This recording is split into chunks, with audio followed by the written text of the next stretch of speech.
Imagine you are working on a project that requires analysis. In most cases, you would go with Excel. But for this project in particular, the data set is so large and complex it needs a different tool. The answer, you think, is Power BI. So you look it up and come to the horrifying realization that you can't afford Power BI. It doesn't usually come with the Microsoft 365 license. It's a separate purchase. Plus, you'd have to go through some training on how to use it, and it would just be really difficult. Well, as it turns out, you don't need Power BI. You can actually replicate it using Excel. Of course, with some extra steps. Well, how do you go about doing this? Simple. You need to understand that in Excel there are really three parts of the environment that you need to know about. Excel tables, the normal version of Excel that we think about. Power Query, and the data model. First, what is Power Query? Well, Power Query allows you to transform data, whether that be rearranging columns, creating new columns, or removing columns from a table you load into the query. It is helpful for reducing the size of a data set. Say, if we had a data set in Excel that was 20 megabytes, Power Query can compress that and reduce it to somewhere around 8 to 10 megabytes. Of course, it depends really how you use it and how big the data set is. Second, you may be wondering, what is the data model? Well, the data model works with Power Query. It is essentially similar to a normal Excel table, but just using your Power Query alterations. The important thing to note is that the data model uses a different formula language than normal Excel called DAX.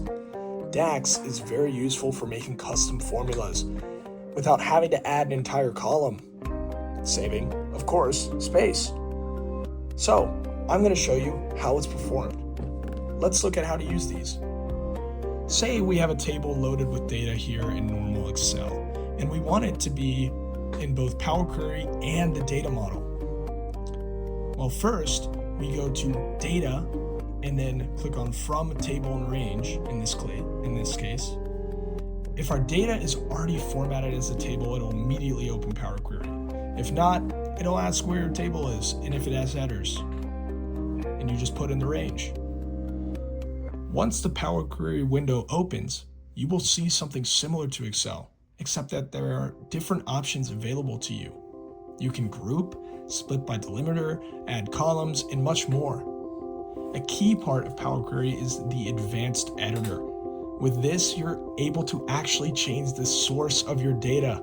Say you want to separate your data from your analysis.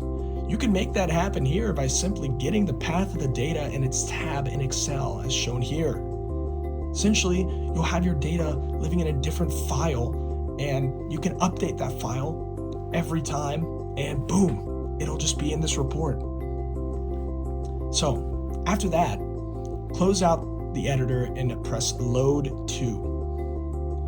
Once the dialog box opens up, you'll be presented with several options. Load to table, load to pivot chart, load to pivot table, or just create connection. In this case, I will just create a connection so that my data lives inside Power Query instead of normal Excel. Then I will select Load to Data Model, which is how we load this query into the data model. If your data lives outside of this report, this is how we will make formulas and possibly new columns if needed. Once open, you'll see again that the data model looks very similar to normal Excel, but with different options, and weirdly, two different panels open. Don't worry, this is normal. One panel contains the data we got from Power Query. This lets us add columns and look at the actual raw data. The other panel is meant for functions using DAX. So, here we will write a function that averages the points of each driver.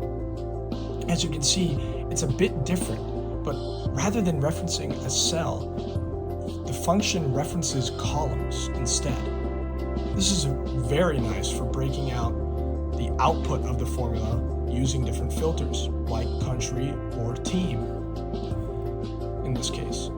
Once we've added the function, we can save and return to normal Excel. Now, we can just add a pivot table that looks at the data model's data.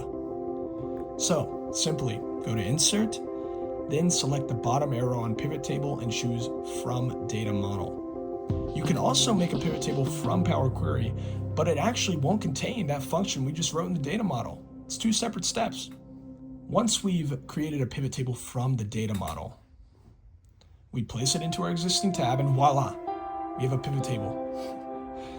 Looking at the side, you can see that the data model version of our table and our table that we have on this tab are present. The data model version has kind of a yellowish bar next to it. So when we select the data model version, you will see that we have all of the columns we had, plus the function we just wrote. That function is not present in the other table. See, that's the magic of the data model. Your functions act as columns in pivot tables and charts, which also means these functions can be filtered and sliced using different metrics.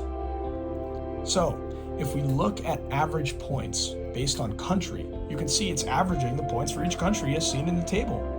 Rather than using a function, it's right here in the pivot table. Again, if we look at it by team, it does the same thing. This is essentially how we can put what would be an Excel function inside pivot tables or create slicers for pivot tables and charts. To bring it all together, think of it in steps. First, the data goes through normal Excel tables in a table or range form.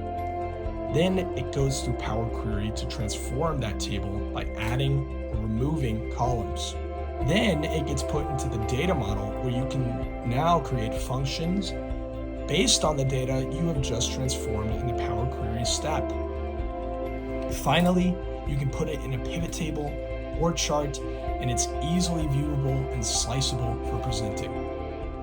I know you guys may have a lot of questions about these tools, but this was just a brief overview of what they are and how they are used. We will post a line of videos going very in depth on use cases for these tools and how you can actually save money by using them instead of buying Power BI, using the functionality that they have. I really hope you enjoyed the video. Please be sure to like, comment, and subscribe to our channel to learn more about Excel and other applications. Thanks.